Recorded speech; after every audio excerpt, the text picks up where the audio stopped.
अब ठीक है।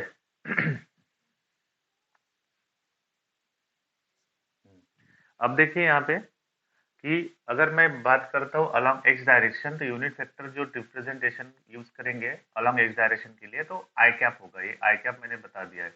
आई मतलब स्मॉल आई रहेगा, उसके ऊपर कैप रहेगा। आगे जाके आप ऐसा भी लिखे तो भी कोई प्रॉब्लम नहीं है। बट अगर मैं 30 आई लिखता हूँ तो 30 का मतलब क्या होगा, उसकी वैल्यू आई क्या डिनोट करेगा, अलॉन्ग एक्स डायरेक्शन। तो मैंने वो लिखा है 30 I cap metre. It means that the object move along और object will be at 30 metre from the origin along X direction. अगर मैं अलॉन्ग वाई डायरेक्शन की बात करूंगा, along Y axis, unit vector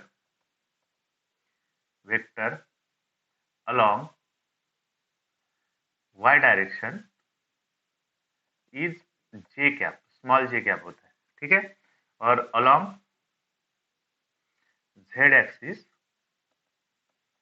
unit vector along along Z axis, Z axis is K cap होगा, small के cap. तो ये क्या होते हैं, आई जे के आर द यूनिट वेक्टर। अब इसकी खासियत क्या है, यूनिट वेक्टर ऐसा वेक्टर है जिसकी मैग्नीट्यूड हैविंग मैग्नीट्यूड 1, उसकी मैग्नीट्यूड क्या रहेगी, 1। मैग्नीट्यूड उसकी 1 रहेगी and have specific direction, and have specific direction. ठीक है। यूनिट वेक्टर ऐसी एक वेक्टर है जिसकी मैग्नीट्यूड कितनी रहेगी, 1 रहेगी, और कुछ स्पेसिफिक डायरेक्शन रहेगी। इसका मतलब ये हुआ कि अगर हम यूनिट वेक्टर को किसी से मल्टीप्लाई भी कर देते हैं तो उससे उस वेक्टर के मैग्नीट्यूड के ऊपर कोई असर नहीं गिरेगा। क्यों नहीं गिरेगा, ये आपको समझ में आ गया होगा। इसलिए नहीं होगा क्योंकि उसकी मैग्नीट्यूड कितनी है, 1 है। मैग्नीट्यूड कितनी है, 1 है। बट उसको कुछ ना कुछ डायरेक्शन रहेगी। जैसे मैंने यहाँ पे आपको एक्स वाई जेड लिख के दिया है, तो एक्स क्या डिनोट करेगा, इसके अलावा जो यूनिट वेक्टर रहेगा आई वेक्टर करेगा। अगर यहाँ पे वैल्यू लिखी 20 आई मीटर, तो आप इसको कैसे रीड करोगे, 20 मतलब मैग्नीट्यूड हो गई, आई मतलब क्या शो करेगा, डायरेक्शन। 20 आई मीटर का मतलब क्या होगा कि 20 मीटर अलॉन्ग एक्स डायरेक्शन। मैं अगर यहाँ पे कुछ ऐसा लिखता हूँ 30 जे वेक्टर, तो ये क्या डिनोट करेगा, 30 मीटर, ठीक है, अलॉन्ग वाई एक्सिस। अगर मैंने यहाँ पे लिख दिया कि 2 जे मीटर पर सेकंड स्क्वायर, आपको पता है मीटर पर सेकंड स्क्वायर किसका यूनिट होता है, इसका मतलब 2 क्या रहेगा, मैग्नीट्यूड ऑफ एक्सेलरेशन। जे क्या रिप्रेजेंट करेगा, वाई एक्सिस। तो एक्सेलरेशन 2 मीटर पर सेकंड अलॉन्ग वाई एक्सिस। तो इसी तरह से नोटेशन यूज किए जाते हैं to represent the x y and z direction. बात समझ में आई,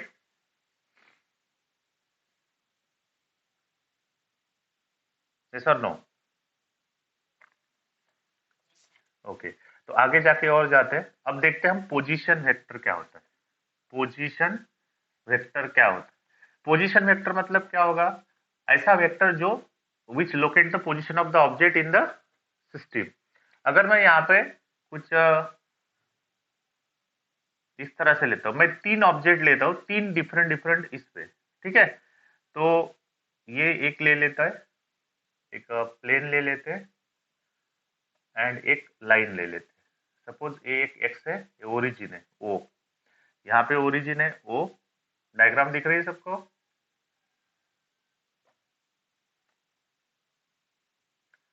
डायग्राम, तीनों डायग्राम दिख रही है सबको? ओके। अब देखो मैं यहाँ पे क्या करता हूँ, मैंने बोला कि यहाँ पे एक ऑब्जेक्ट है ए, ठीक है, ये यहाँ से 10 मीटर पे है, मान लेते हैं। यहाँ पे एक कोई ऑब्जेक्ट है, ये सपोज ए है, ठीक है। अब ये ऑब्जेक्ट यहाँ से कुछ तो भी दूरी पे होगा ओरिजिन से, ठीक है।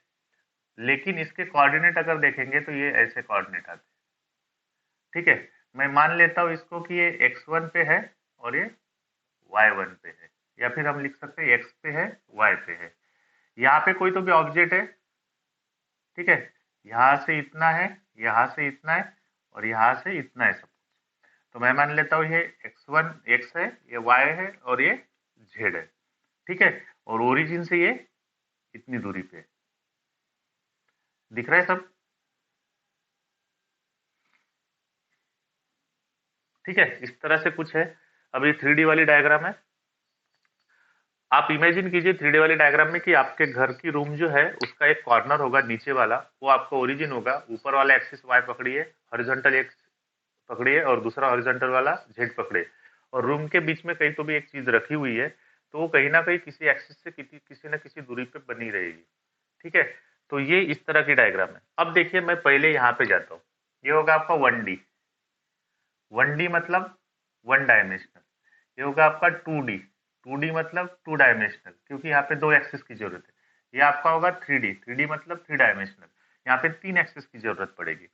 अब देखो यहाँ पे अगर मुझे लिखना है, मैं यहाँ पे 10 की जगह x लिख लेता हूँ। अब देखिए किसी ने मुझे पूछा what is the position of A in this 1D, तो मैं लिखूंगा पोजीशन वेक्टर। अब जब वेक्टर आता है तो डायरेक्शन स्पेसिफाई होनी चाहिए, तो मैं डायरेक्शन के लिए यहाँ पे एरो डाल देता हूँ। तो ये अगर ओ ए हो गया तो position vector O A will be X I. बात समझ में आई? एक्स आई कैसे आया? अगर मैं यहाँ की बात करता हूँ, मैंने बोला कि अब ये पोजीशन वेक्टर ए वाला रहेगा, तो इसका पोजीशन वेक्टर होगा पोजीशन वेक्टर क्या रहेगा? ये O A vector is equal to X I plus Y J. सीधा सीधा इस वेक्टर और इस वेक्टर को ऐड कर देना है। जब मैं यहाँ पे आऊंगा 3D में, तो यहाँ पर भी ओ ए है, तो यहाँ का पोजीशन वेक्टर रहेगा O A is equal to X I plus Y J plus Z K. तो इस तरह से होते हैं पोजीशन वेक्टर्स। तो पोजीशन वेक्टर मतलब क्या होगा? It is the vector which denote the position of the object from the reference point और फ्रॉम द ओरिजिन। ठीक है, ठीक है, आइडिया क्लियर हो गई? आइडिया क्लियर हो गई? ओके। अब थोड़ा आगे जाते हैं हम। आपने एक क्वाड्रेटिक इक्वेशन पढ़ा होगा जिसके रूट निकाले जाते हैं। वो भी आगे जाके हमें काम में आएंगे, तो मैं इसलिए बता रहा हूँ। देखिए, अगर मैं मान लेता हूँ कि क्वाड्रेटिक इक्वेशन है A X square plus B X plus C. अब इसके रूट क्या होंगे?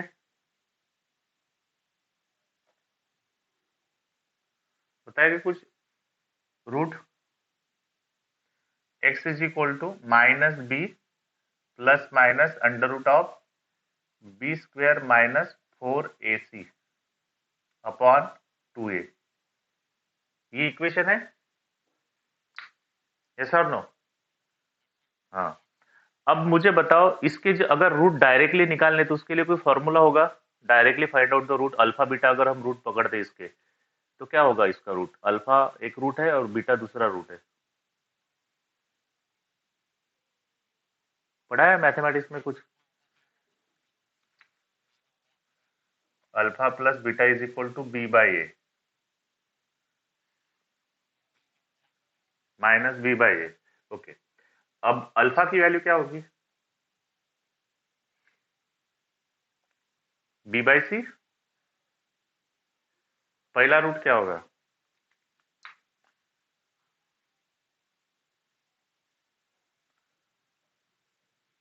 कुछ याद है?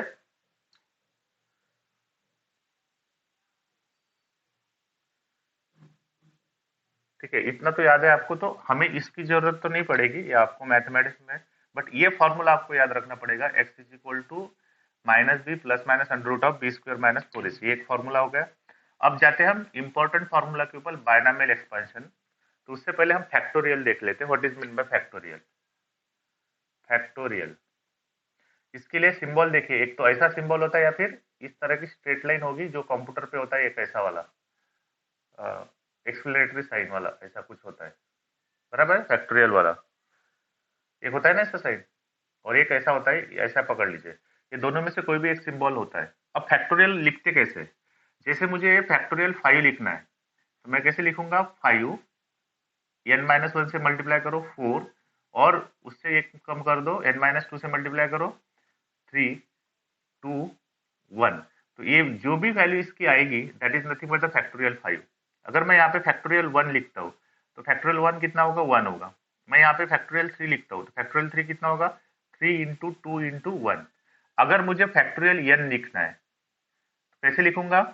n into n minus 1 into n minus 2 into n minus 3, ऐसे डॉट डॉट करते करते last n minus n minus 1 तक। ठीक है, चीज समझ में आई? जनरलाइजेशन फैक्टोरियल क्या होता है?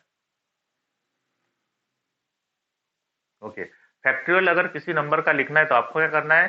फैक्टोरियल ऑफ 5 लिखना है या फिर 4 लिखना है तो 4 क्या करोगे? 4 इंटू 3 इंटू 2 इंटू 1। अगर आपको 100 लिखना है तो फैक्टोरियल 100 कैसे होगा? 100 इंटू 99 इंटू 98 इंटू 97 इंटू 90, ऐसे सो ऑन करके आपको जाना है।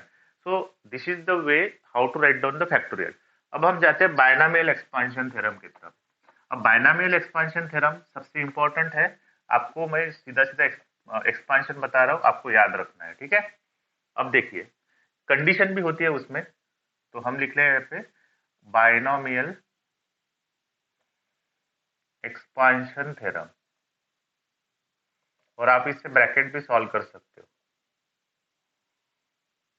ठीक है, अब देखो अगर मैंने बोला ये 1 प्लस एक्स है, क्या ये 1 प्लस एक्स है, और अगर मैं 1 प्लस एक्स लिखना चाहूं और उसका पावर कुछ भी हो, कुछ भी हो मतलब यन पकड़ लेते, कुछ भी हो मतलब यन पकड़ ले, जनरल हो गई टर्म, यन में भी पॉजिटिव और में भी निगेटिव। बात समझ में आई? आपने अब तक ब्रैकेट का स्क्वायर देखा होगा, क्यूब का एक्सपांशन देखा होगा, लेकिन बायनॉमियल एक्सपांशन थ्योरम से आप कोई भी पावर का एक्सपांशन निकाल सकते हो, माइनस वाला पावर का भी एक्सपांशन निकाल सकते हो। क्लियर है? अब इसकी टर्म्स होती क्या है? पहली टर्म हम लिख लेते हैं 1, होता कैसे? दूसरा है 1 raise to the power n minus 1 और x raise to the power, बात ध्यान में रखिए, पहला प्लस, पहला पहली टर्म होगी प्लस, दूसरी टर्म में क्या आएगा?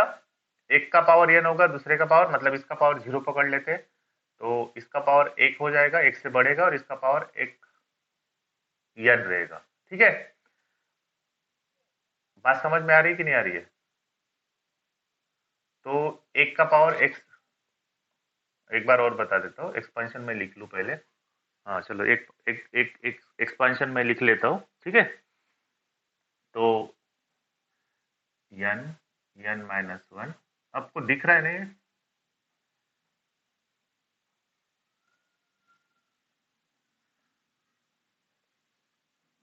जो बोर्ड पे लिख रहा है वो दिख रहा है स्पष्ट?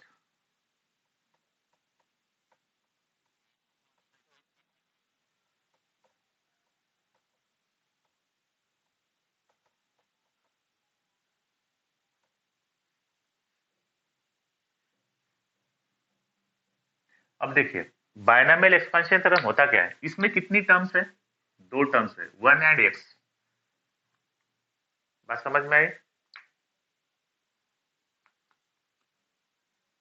बात समझ में आई? ओके, अब x is very very smaller than 1 होना चाहिए। x क्या है? वेरी वेरी स्मॉलर देन 1 है। अगर नहीं भी है तो हम जनरल टर्म लगा सकते हैं, लेकिन जब हम फिजिक्स में यूज करेंगे तो वहां पे कुछ कंडीशंस आती है कि एक टर्म बहुत ही कम होगी 1 से, तो वहां पे लगा सकते हैं। आप जनरल आपके ब्रैकेट को भी लगा सकते हैं। तो पहले देख लेते क्या होता है। इसमें दो टर्म है, एक 1 है, दूसरी x है। तो पहली टर्म जो रहेगी वो पहले टर्म का पावर 0 रहेगी। ठीक है, पहली टर्म क्या रहेगी?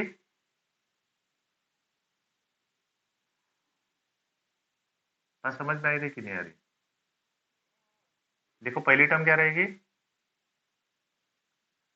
ध्यान दीजिए, 1 का पावर क्या है? 0 प्लस, हाँ, पावर आगे आएगा, दूसरे का पावर आगे आएगा n, फिर जो 1 था, पहली टर्म थी, पहली टर्म का पावर 1 हो जाएगा, दूसरे पावर टर्म का पावर 1 से कम हो जाएगा, यहाँ पे x रेस्ट टू पावर, देखिए दिख रहा है आपको? देखो पहली टर्म है, पहली टर्म दिख रही है आपको? 1 है,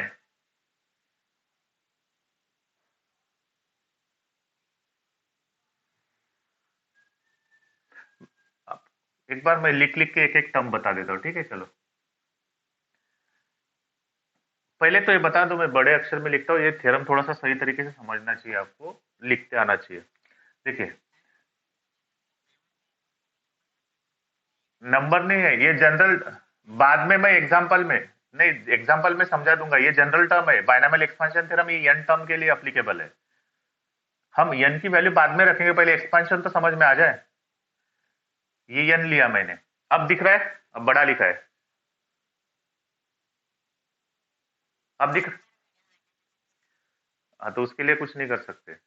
अब देखिए 1 + x है, अब धीरे धीरे बोल रहा हूँ, 1 + x⁴n दिख रहा है सबको? हाँ, अब देखिए 1 क्या है, आपकी पहली टर्म है, और x क्या है, दूसरी टर्म है। क्लियर है?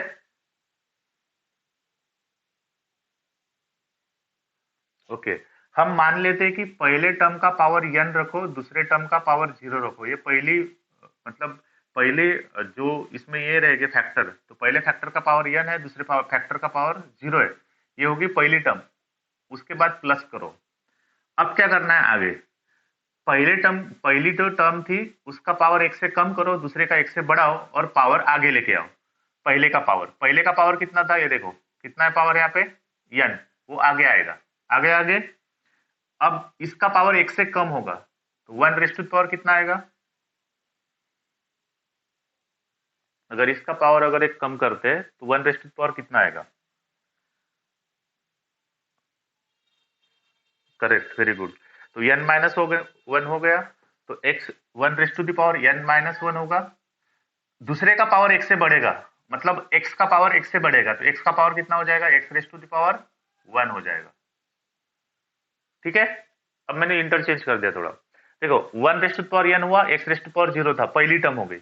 अब दूसरे इसमें क्या होगा, पावर आगे आएगा। ठीक है, पावर आगे आ गया, पहले का पावर 1 से कम हो गया, दूसरे का पावर 1 से बढ़ गया, ये होगी सेकंड टर्म। अब तीसरी टर्म ले लेते, अपॉन इसके जाएगा फैक्टोरियल 1। ठीक है, अब तीसरे टर्म में क्या होगा, पहले से n है यहाँ पे और उसका पावर आगे आएगा, तो पावर कितना था, n-1, और एक पावर उसका कम हो जाएगा, तो 1 कितना आएगा, पहले पावर कितना था, 1n-1 था, और एक पावर कम हो जाएगा, तो कितना होगा,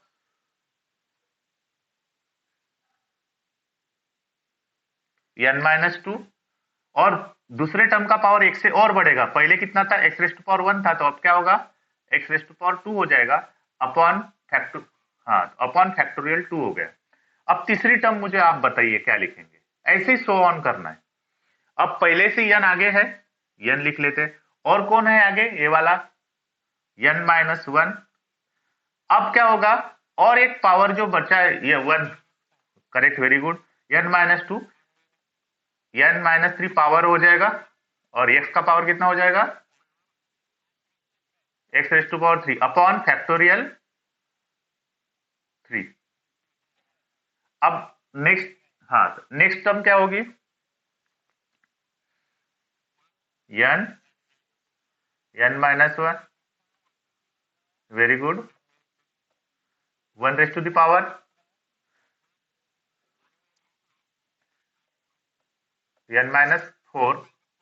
x⁻, अपॉन फैक्टोरियल।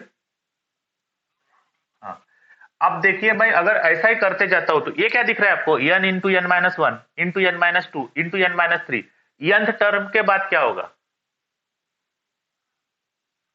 जो मैंने फैक्टोरियल आपको लिख के दिया था, n into n-1 into n-2 into n-3 up to n into n-1, ये क्या था आपका, फैक्टोरियल n था, और ये भी बढ़ते बढ़ते कहां तक जाएगा, n टर्म तक जाएगा, तो ये भी क्या हो जाएगा, फैक्टोरियल n हो जाएगा। तो ये और ये क्या हो जाएगा, लास्ट टर्म में जो आखिर वाली nth टर्म रहेगी, ये दोनों कैंसिल हो जाएंगे, इसका पावर क्या बनेगा, n-1। तो ये 1 एनीथिंग इज क्या होता है, 1 होता है, और इसका पावर क्या बनेगा, n बनेगा। तो फाइनल वैल्यू क्या रहेगी, अगर nth टर्म के बाद जाते हैं तो ये वैल्यू क्या बनेगी, बढ़ाते बढ़ाते कहां तक बढ़ा सकते हैं आप, n तक, तो ये n तक बढ़ेगी, और ये भी n तक बढ़ेगी, और ये भी n तक बढ़ेगी, और ये n वाला कैंसिल हो जाएगा, ये n माइनस n जीरो हो जाएगा, तो 1 raise to the power zero हो गया, और x raise to the power कितना हुआ, n हुआ। अब देखिए मतलब क्या था, पहले का पावर n था, दूसरे का पावर जीरो था। यहाँ पे होता क्या है, एक का पावर एक से कम होता जाएगा, दूसरे का पावर एक से बढ़ता जाएगा, और पावर आगे आता जाएगा। लास्ट टर्म में क्या होगा, जिसका पावर n था उसका पावर जीरो हो जाएगा, और जिसका पावर जीरो था उसका पावर n हो जाएगा। क्लियर है? ये जनरली याद रखना है कि हाँ, हाँ, तो ये जो रहेगा, तो आपको जो मेन चीज है, किस तरह की, जो मैंने बताया अभी कि पहले का पावर n है, तो घटते घटते जीरो तक जाएगा, और जिसका पावर जीरो था उसका बढ़ते बढ़ते n तक जाएगा, लेकिन हर एक पावर आगे आते जाएगा, और डिवाइड बाय उतना फैक्टोरियल होगा। तो इससे क्या पता चलता है आपको कि ये जो हम ले रहे हैं, ये एक्सपेंशन n टर्म तक रहेगा। अब हम इसको, आपने जो एक्चुअल रियलिटी में जो आपने ब्रैकेट देखे, A plus B square, A plus B cube, A plus B raise to the power 5, 6, 7, सबके लिए इसी मेथड से आप सॉल्व कर सकते हो। मैं आपको सिंपलेस्ट वे में ए प्लस बी क्यूब का इस मेथड से सॉल्व करके बताता हूँ। ये आपको बायनॉमियल एक्सपेंशन थ्योरम समझ में आया?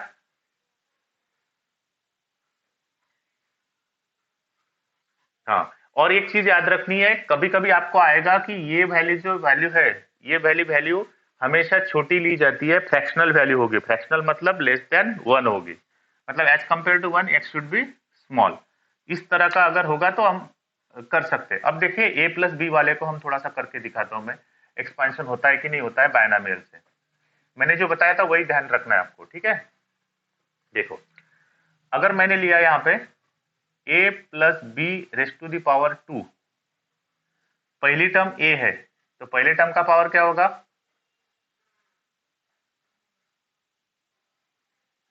बोलिए? अभी देखा बायनॉमियल एक्सपेंशन तरफ, n होगा, 1 रेस टू पावर n था। यहाँ पे n की वैल्यू कितनी है, 2, तो a स्क्वायर हो जाएगा, और b का पावर जीरो होगा। बराबर है, पहली टर्म हो गई। बराबर है, a पावर n हो गया, मतलब a का पावर 2 था, n की वैल्यू यहाँ पे 2 है, b का पावर जीरो हो गया। दूसरी टर्म क्या आएगी, पावर आगे आएगा, दो पावर आगे आ गया, इसका पावर एक से कम होगा, a का पावर 2 माइनस वन हो गया, इसका पावर एक से बढ़ेगा, तो b का पावर 1 हो गया। पहले जीरो था, अब 1 हो गया। अपॉन फैक्टोरियल क्या रहेगा, 1। ठीक है, अब आगे जाते हैं तीसरी टर्म। तीसरी टर्म क्या होगी, 2 पहले से था, ये 2 माइनस वन पावर था, ये 2 माइनस वन आगे आ गया, इसका power 2 minus a raise to power 2 minus 2 बन गया, और b का पावर एक से बढ़ गया। अपॉन क्या हुआ, फैक्टोरियल 2 हुआ। अरे, हम वही मेथड से चल रहे हैं ना जो हमने देखा था बायनॉमियल एक्सपेंशन थ्योरम में। हाँ, तो उसको हम पावर n की जगह 2 अप्लाई कर रहे हैं। देखो, पहले का पावर n था, तो मैंने पहले n की वैल्यू 2 है, तो पहले का पावर 2 रखा, दूसरे का पावर 0 रखा। ठीक है, फिर क्या हुआ, पावर आगे आया, 2 आगे आया, पहले का पावर एक से कम हो गया, 2 माइनस वन हो गया, A raise to power 2 minus one, एक का पावर बढ़ गया, मतलब दूसरे का पावर एक से बढ़ गया, b का पावर 1 हो गया। अपन फैक्टोरियल 1 लिखा। अब क्या हुआ, 2 पहले से था, अब इसका पावर आगे आएगा, 2 इंटू 2 माइनस वन आगे आ गया, इसका पावर और एक से घट गया, मतलब A raise to power 2 minus one था, अभी A raise to power 2 minus two चला जाएगा, और b का पावर 1 था, तो उसका एक पावर बढ़ गया, b स्क्वायर हो गया फैक्टोरियल 2। अब इसको सॉल्व कर लेते हैं। b anything raise to power 0 is 1, तो इसकी वैल्यू 1 होगी। 1 into a square is a square. अब यहाँ पे कितना है, प्लस 2, 2 माइनस वन कितना होगा, 1, तो a raise to power 1, b 1 हो गया, तो 2 into a raise to power 1, B raise to power 1 हो गया, अपॉन फैक्टोरियल 1 की वैल्यू 1 ही होती है। ठीक है, प्लस ये 2 था, 2 माइनस वन 1 हो जाएगा, 2 इंटू 1 हो गया, यहाँ पे A raise to power 2 minus two 0 हो गया, बी स्क्वायर हो गया। अपॉन फैक्टोरियल 2 कैसे लिखते हैं हम, 2 इंटू 1 लिखते हैं। ये 2 इंटू 1 कैंसिल हो गया यहाँ पे। अब देखो, A square plus anything raise to power 1 हम ऐसा ही लिख सकते हैं, A B plus A raise to power 0 is 1, B raise to power 2 is 2। अब मुझे बताओ, ये इसका एक्सपांशन है कि नहीं है?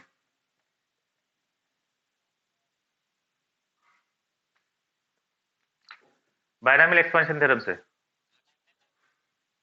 अरे वही तो बायनॉमियल एक्सपेंशन थ्योरम से सॉल्व किए ना।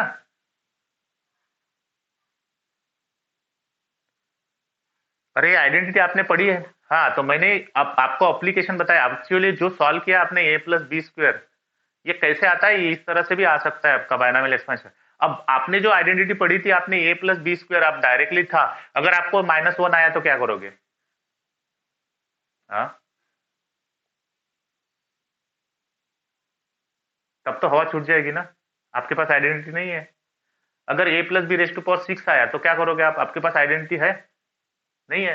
तो ये चीज होती है। तो ये पावर n मतलब जनरलाइज टर्म हो गई, उसको वैसे सॉल्व करना है। अगर आपको देखो, अब मैं आपको थोड़ा सा एक दो चीजें और बता देता हूं। अगर मैं मान लेता हूं एक्स इज वेरी स्मॉल, तो मैंने आपको इससे पहले भी बताया था, अगर कोई चीज स्मॉल होती है तो small quantity quantity get neglected get neglected in addition and subtraction. मैंने शायद इससे पहले आपको एरर में बताया था, ये सब्ट्रैक्शन और एडिशन में हमेशा स्मॉल क्वांटिटी हम निग्लेक्ट कर सकते हैं, बट मल्टीप्लीकेशन और डिवीजन में निग्लेक्ट नहीं कर सकते, because it affect more. But in addition and subtraction it will not affect the number, तो इसीलिए हम स्मॉल क्वांटिटी हमेशा निग्लेक्ट कर देते। अब देखिए, मैं आपको एक एक्सपांशन के हिसाब से कर लेते बायनॉमियल। मैंने बोला है 1 plus x raise to the power, पकड़ लेते हैं हम यहाँ पे -2 है, इसको सॉल्व करना है। ठीक है, अब इसको -2 पावर हो गया, और यहाँ पे क्या है, एक्स इज फ्रैक्शनल। फ्रैक्शनल मतलब क्या होगा? Very small. ठीक है, फ्रैक्शनल पता है ना आपको? फ्रैक्शनल मतलब समथिंग डिवाइड बाय समथिंग, और लेस देन 1 होता है फ्रैक्शनल। यस और नो? हाँ। अब देखिए, अगर मुझे इसको सॉल्व करना है 1 plus x raise to the power -2, अब इसकी आइडेंटिटी आपके पास, सॉल्व करके बताओ।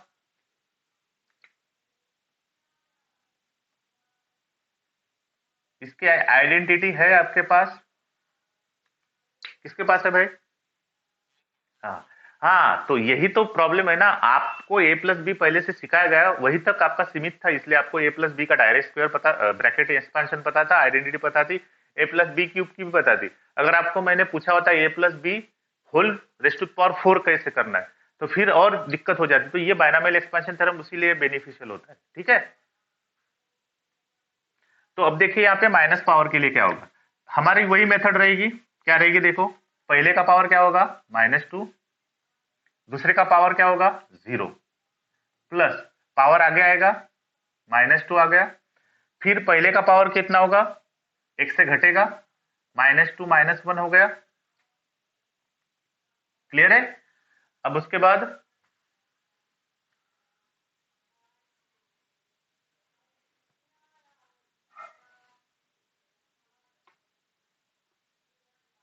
अब दिख रहा है स्क्रीन? लाइन चली गई, स्क्रीन दिख रही है?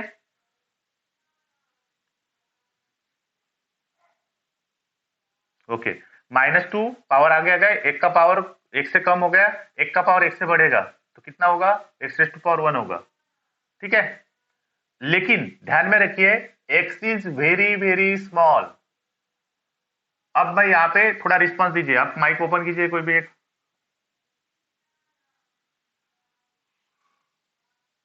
चलो, हाँ, एक्स स्मॉल है, एक्स मतलब मैं मान लेता एक्स 0.02 है, सपोज सपोज। ठीक है, अगर इसको मैंने स्क्वायर कर दिया तो ये वैल्यू बढ़ेगी कि घटेगी?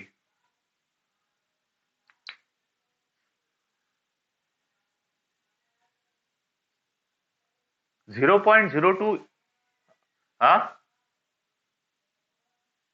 0.02 स्क्वायर और कम होगी, 0.02 से भी कम होगी। इसका मतलब क्या हुआ, अगर कोई फ्रैक्शनल वैल्यू होती है, वेरी स्मॉल वैल्यू होती है, लेस देन 1 वैल्यू होती है, अगर हम उसका स्क्वायर करते हैं या फिर क्यूब करते हैं या फिर रेस्ट टू पावर 4 करते हैं, तो हायर पावर जो रहेंगे उसके, वो और कम हो जाएंगे, इसलिए हम उसको निग्लेक्ट करते जाएंगे, because that value will be very very small value. तो higher power terms get neglected. तो हम कब तक सीमित रखेंगे? पावर 1 तक सीमित रखेंगे, बिकॉज वही वैल्यू सबसे ज्यादा होगी। बाकी हायर पावर टर्म्स वाली वैल्यू क्या रहेगी? कम होती जाएगी। बात समझ में आई?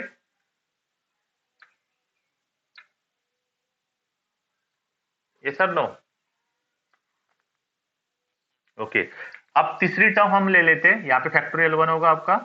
हाँ, अब तीसरी टर्म क्या रहेगी, -2 आगे आ गया, -3 आगे आएगा, ठीक है। अब इसका पावर 1 से कम होगा, -2 हो जाएगा। अब x का पावर 1 बढ़ेगा और यहाँ पे होगा फैक्टोरियल 2। अब मुझे बताओ ये x का पावर यहाँ पे क्या हुआ, स्क्वायर हुआ, मतलब पावर बढ़ने लग गया, x से ज्यादा हो रहा है, मतलब ये वैल्यू बहुत कम आएगी। इसीलिए क्या होगा कि कम वैल्यू से अगर हम इसको मल्टीप्लाई करते हैं इस पूरे फैक्टर को, ये और कम आएगी, इसीलिए higher power terms get neglected. Higher power term of x neglected.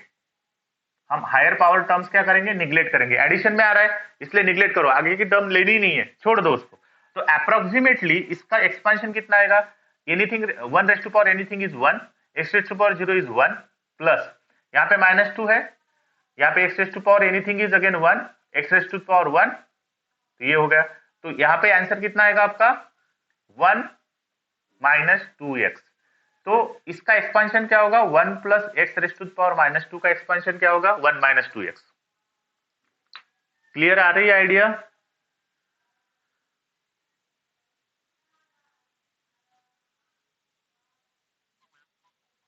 देखिए हमने तो ये वाली टर्म तो निगलेक्ट कर दी, हायर पावर टर्म्स, इसके आगे भी एक्स क्यूब होगा, एक्स रेज़ टू पावर 4 होगा, तो निगलेक्ट करते। अब इसको हमने सॉल्व कर दिया, इस ब्रैकेट को देखिए। अब 1 का पावर एनीथिंग 1 होगा, एक्स रेज़ टू पावर 0 1 होगा, ये होगी पहली टर्म इसके हिसाब से, ये यहाँ पे आ गई, ठीक है। अब यहाँ पे -2 था, -2 लिखा, 1 का पावर एनीथिंग इज अगेन 1, और x का पावर 1 था, x लिखा यहाँ पे। फैक्टोरियल 1 1 ही होता है। अब 1 इंटू 1 1 होगा, -2, 1 इंटू x होगा। तो ये क्या मिला आपको, फाइनल वैल्यू मिली एक्सपांशन की। किसका एक्सपांशन था ये, 1 रेज़ टू पावर -2 का, है ना, 1 plus x raise to power -2 का एक्सपांशन था। तो कितना मिला आपको, 1 - 2x। तो अप्रोक्सीमेटली अगर आप 1 plus x raise to power -2 लेते हैं तो उसका एक्सपांशन क्या होगा, 1 - 2x। तो x क्या होना चाहिए, it should be very very small value. Clear है, क्लियर है। अब इसको हम न्यूमेरिकली सॉल्व करके देखते कैसे आता है। अब देखो मैं लेता हूं 1 प्लस 0.1 लेता हूं, नियर अबाउट उतना ही आएगा, एग्जैक्टली नहीं होता, ये अप्रोक्सीमेशन है, ठीक है।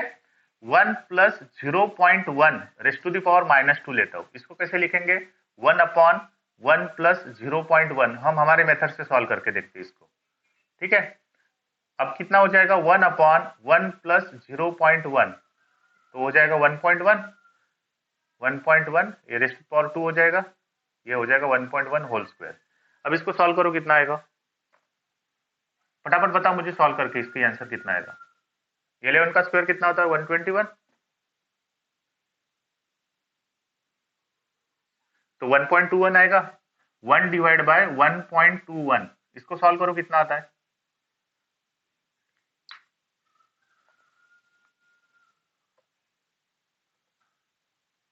1 डिवाइड बाय 1.21 कितना आता है आंसर बताओ।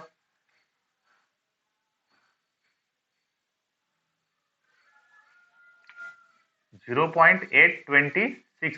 ये आंसर किसका है, 1 प्लस 0.1 रेज़ टू पावर -2 का आंसर है। अब ये हो गया डायरेक्ट मेथड से, ठीक है। अब हम बाइनोमियल एक्सपेंशन थ्योरम के हिसाब से सॉल्व करते हैं। देखो 1 प्लस 0.1 रेज़ टू पावर -2 था, इसका एक्सपेंशन क्या होगा, 1 -2 इंटू 0.1। एक्स की वैल्यू यहाँ पे कितनी है, एक्स की वैल्यू कितनी है यहाँ पे, 0.1 है, यस और नो। हाँ, अब इसको सॉल्व करो, क्या आएगा बताओ, 1 माइनस 0.2 आएगा। हमने अभी देखा था ना, 1 minus 1 plus x raise to power -2 का एक्सपेंशन था 1 - 2x। एक्स की वैल्यू यहाँ पे 0.1 है, 1 - 2 इंटू 0.1 हो जाएगा 1 - 0.2। कितना आता है इसका बताओ, 0.8। अब मुझे बताओ इसमें कैलकुलेशन में सबसे लीस्ट सिग्निफिकेंट कितना था, 1 था। यहां पर भी 1 था सिग्निफिकेंट लीस्ट। यहाँ पे आंसर कितने सिग्निफिकेंट में मिला है,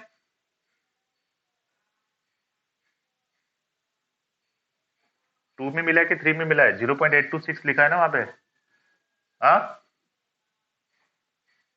कितना सिग्निफिकेंट है? 3। लेकिन हमें आंसर कितने सिग्निफिकेंट पे चाहिए?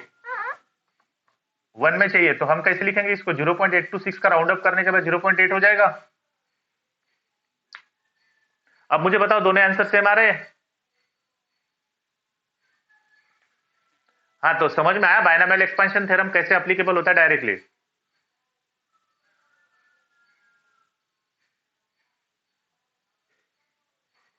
अरे बात ध्यान में आई कि नहीं आई? हमने एक ट्रेडिशनल मेथड से सॉल्व किया और एक बायनॉमियल एक्सपेंशन थ्योरम से सॉल्व किया। दोनों की वैल्यू अप्रोक्सीमेटली क्या आई?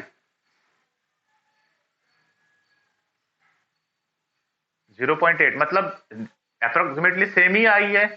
इसका मतलब क्या हुआ कि अगर पावर माइनस में भी होता है तो हम माइनस के लिए बायनॉमियल एक्सपेंशन थ्योरम अप्लाई करके हम उसकी वैल्यू निकाल सकते हैं। क्लियर हो गई आइडिया? ओके, चलो। अब बायनॉमियल एक्सपेंशन थ्योरम समझ में आ गया। उसमें करना क्या है? अगर दूसरी टर्म फ्रैक्शनल है तो अगर पावर n है तो पहले का पावर एक का पावर n होगा, दूसरे का पावर 0 होगा। फिर दूसरे टर्म में पावर आगे आएगा, पहले का पावर 1 से टर्म कम हो जाएगा, दूसरे का पावर 1 से बढ़ेगा, अपन फैक्टोरियल 1 होगा।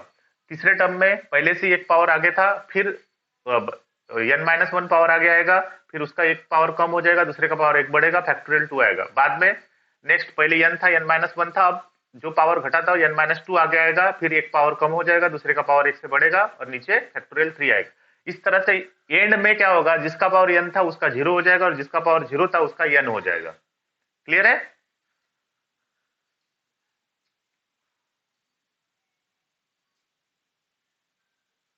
क्लियर है?